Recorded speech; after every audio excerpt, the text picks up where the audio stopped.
Another fun day of round of 16 matches at the Marrakech Open. What's up, tennis fans? Sleepy Picks here. We're going to go through our day 5 recap and give you some picks to finish out the quarterfinals. Let's take a look at the draw.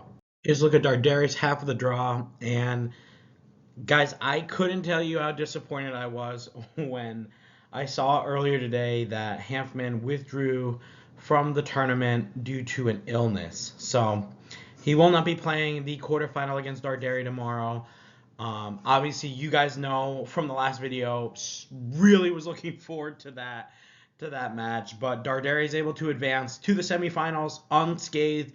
He's only played one match though, so we gotta keep an eye out for that. He's not gonna be very grooved into the clay, at least not the clay in Marrakech. So I'll be interested to see. He'll be playing either Moutet or Trungelliti.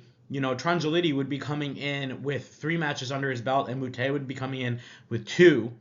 Darderi, obviously a very experienced clay quarter, but we'll have to see how that goes.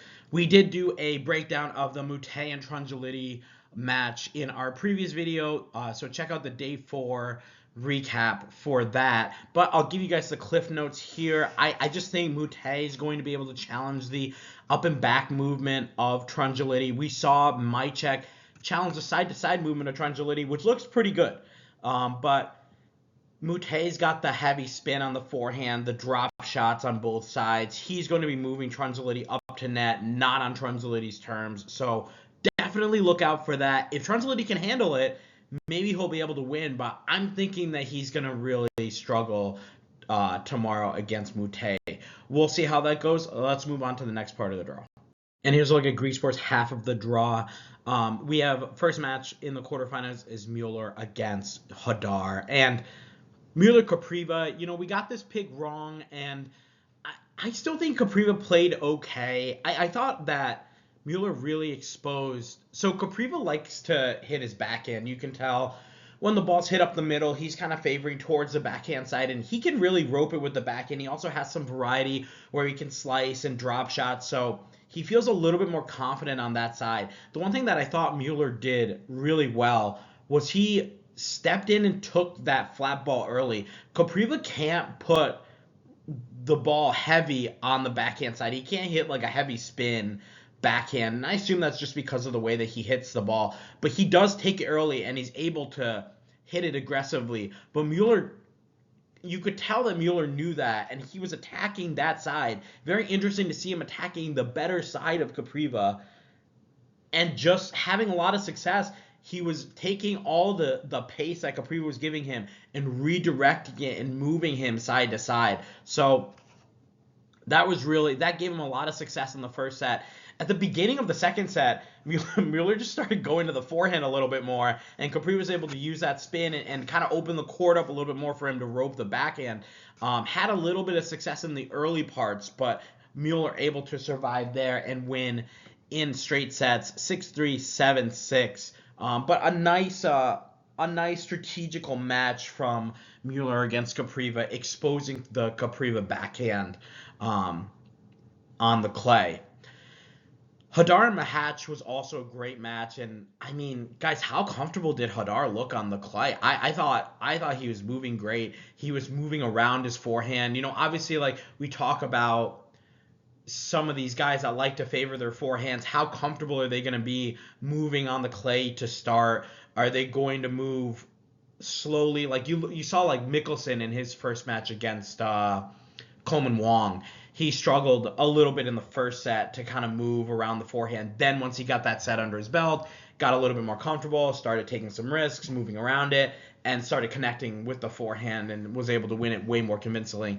You saw that a little bit today with Jodar, like just a lot of confidence moving around it. He was dictating with the forehand. Basically most of these points was going through Jodar. Mahatch playing some good defense back and forth, but Jodar just with the weapons on the ground strokes, he's able to just impose himself against a player like Mahatch. And got to give Jodar some credit here. I mean, there were a lot of shaky moments, not like nervy moments, but just like moments where, he had a lot of deuce games where he had to hold, he had to face some break points, and he was able to face all of them and just hit his shots so confidently to dispatch Mahatch in those bigger moments. And you would think, Mahatch being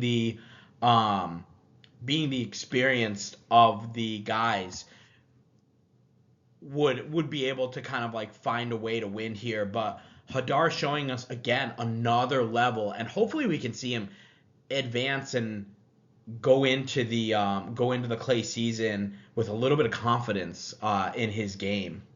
Now, looking at Jodar and Muller, they have not met before. We have Jodar coming in as the 89th ranked player and Muller coming in as the 94th ranked player. Muller's been as high as 34 in the world, though.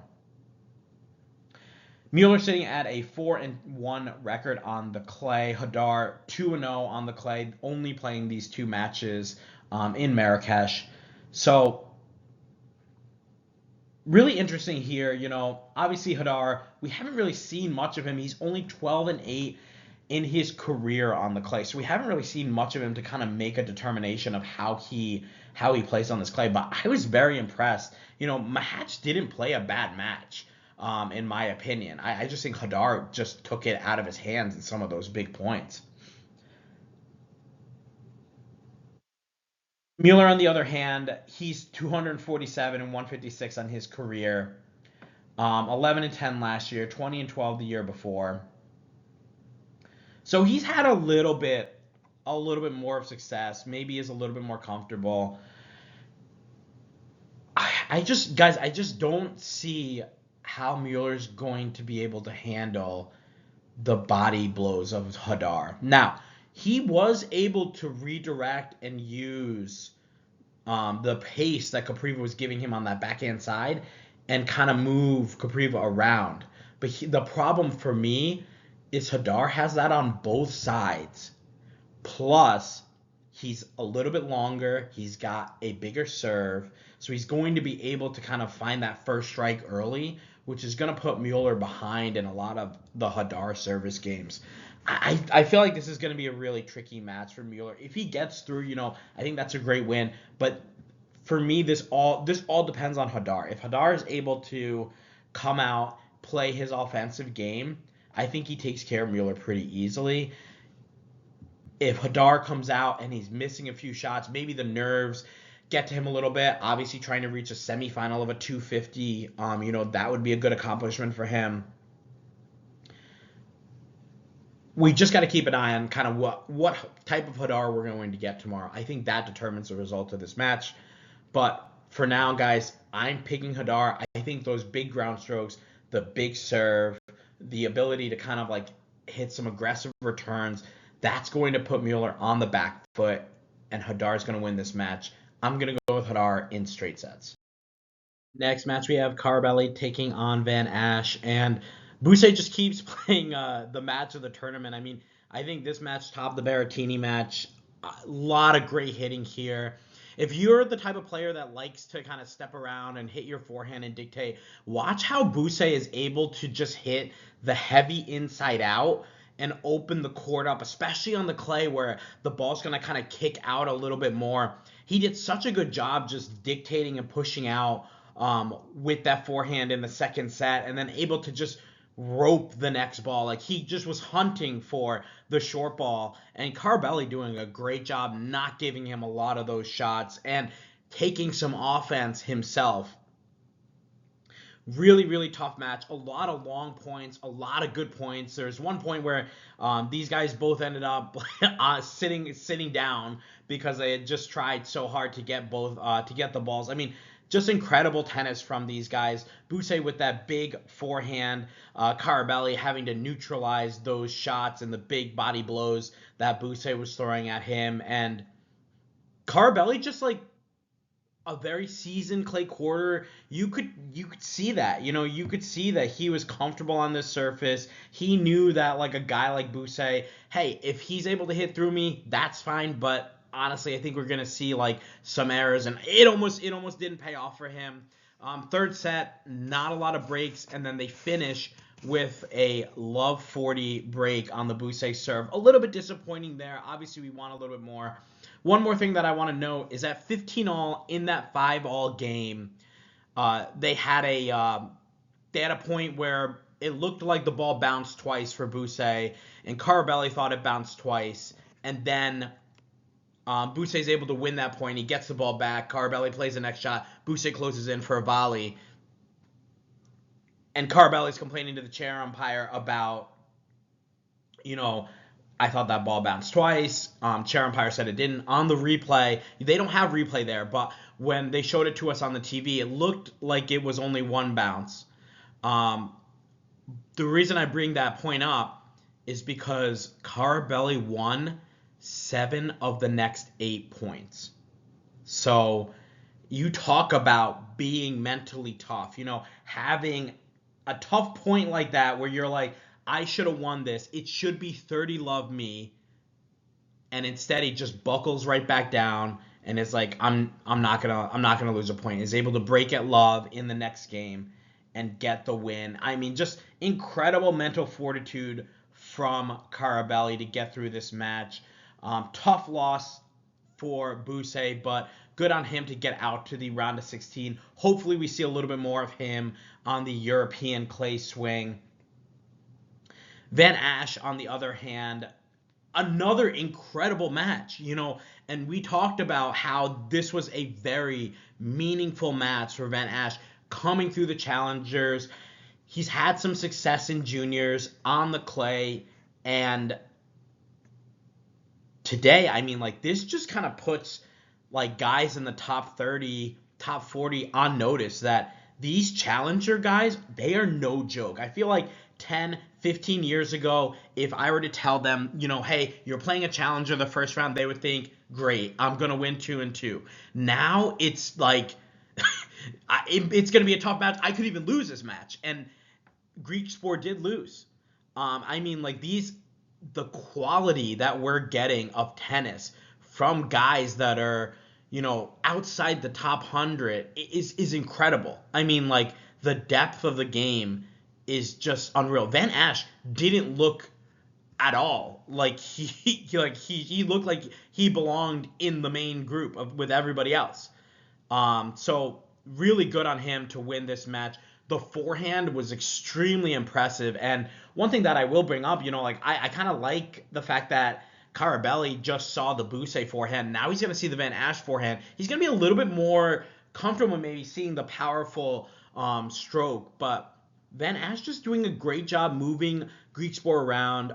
I looked the first couple of games to see if there was a sign of maybe that Griekspoor injury that he got over in Dubai. Remember, he had to retire, or he had to give a walkover in the finals to Medvedev, didn't even play. And we didn't see any sign of that.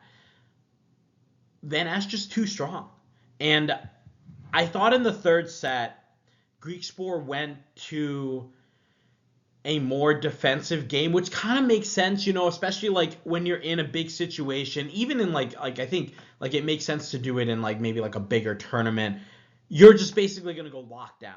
If I get my shot, I'll take my shot, but I'm going to go lock down. And if Van Assche can take this match from me, then it's his. And Van Assche took the match. He was opening the court up, ripping shots past Griekspoor, ripping shots behind Griekspoor. Just incredible tennis. This was not, Griekspoor throwing in a lot of errors. This was Van Assche taking it to Griekspoor, and just a phenomenal match. And honestly, I think this really helps Van Assche, especially going into the summer season, and going into the European swing. Maybe he's able to get a few wild cards there, but he's definitely going to get some, I believe, in the summer swing with from the French. So exciting stuff for sure. Let's take a look at this head-to-head here, Carabelli and Van Assche. These guys haven't played. We have Van Assche, who is 2-0 now on the clay. He's only played 2 matches here. We have Carabelli, who's 9-3 on the clay. Carabelli's played 2 3-setters, and Van Assche just coming off that 1 3-setter against Griekspoor and a straight setter against Gaston. Looking at their time on court, we don't have that listed here. But Carabelli is 27-14 in 2025 on the clay, 52-24 in 2024. Van Assche is 15-12 in 2025, 8-10 in 2024. So it's kind of funny, like you look at these records and you think, oh, this guy doesn't really prefer the clay, but he's won a junior French Open. So obviously he's got some comfort on this clay. Maybe he just hasn't had a lot of opportunities to play on the clay. 40-20 though in 2022. So he's played a little bit more so there. I do like watching his game. I do think he does prefer the hard courts, but he does have the talent to hang with some of these guys on the clay. And I think that's awesome. I can't wait to see him in the French Open, how he's going to do there. Maybe he's going to be able to pull an upset or two. When looking at a pick for these guys, this is tough. Carabelli, obviously the much more seasoned clay courter. Van Assche now playing really with nothing to lose. This guy's now made it out to the quarterfinals. Hopefully he loosens up a little bit, and I felt like we kind of saw that towards the end of the third set. I think he felt like he got a set. Greeks were able to run through the second set, but just playing like some nice, relaxed tennis, and hopefully we see that again. Carabelli is not the type of guy that's gonna take a match from you. He'll play some good defense. He's not gonna take the racket out of your hands. Van Assche can do that with that forehand. I'm very torn between these two guys. I'm gonna pick Carabelli just because he's got that experience, just because he's played 12 matches now on the clay. But I wouldn't surprise me if Van Assche was able to win this. I'm surprised that he beat Griekspoor, but it wouldn't surprise me if he was able to beat Carabelli. So I'm going to go with Carabelli in 3 sets. He makes it out to the semifinals. And here's a look at Griekspoor's half of the draw. With my semifinal picks, we have Jodar taking on Carabelli. That would be definitely an interesting match there. One of those guys having an opportunity to get to a final. Honestly, though, guys, I would love to see Jodar against Van Assche. You got two kind of guys that have been working their way through the challengers up into the tour level. I would love to see that with one given the opportunity to get to a final.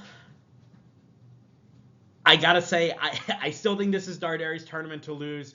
A little bit scared about the fact that he's only played one match. And guys, like, what do we talk about? We kept saying, forget the rankings, forget the seeding. There are no seeds on this side of the draw that made it into the quarters. That shows you how different the clay can be for some of these guys, especially some guys that have gotten a lot of their points at the Australian Open, at Indian Wells, at Miami, on some of these lower level hardcore tournaments, Acapulco, Delray.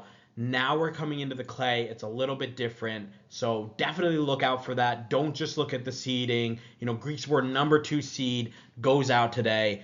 I think we're going to see Manarino later on in the Bucharest tournament. I think he's going to go out as well, and he's actually an underdog in that match against Merida. So the seeds don't really mean much. Look at the guys. Look at the way they're playing. Are they comfortable on the clay? Those are the important things that you want to look at for sure. But hey, looking forward to these matches. Let me know what you guys think. Post your picks in the comments. Would love to hear from you. And here's our round of 16 records completed. Kind of fell off a little bit today with that 1-3 showing. Felt like that would happen. I didn't think we were gonna have a perfect round of 16. A few tough upsets today, but 5-3 still a winning record. We'll see how we do in the next round. Thanks again for watching, guys. Make sure you like and subscribe. Share your picks in the comments. Share the video. We got another video out for Bucharest. We got another video out for the Houston Open. So make sure you check those out as well to keep up on everything tennis. Thanks again, and I'll see you guys in the next video.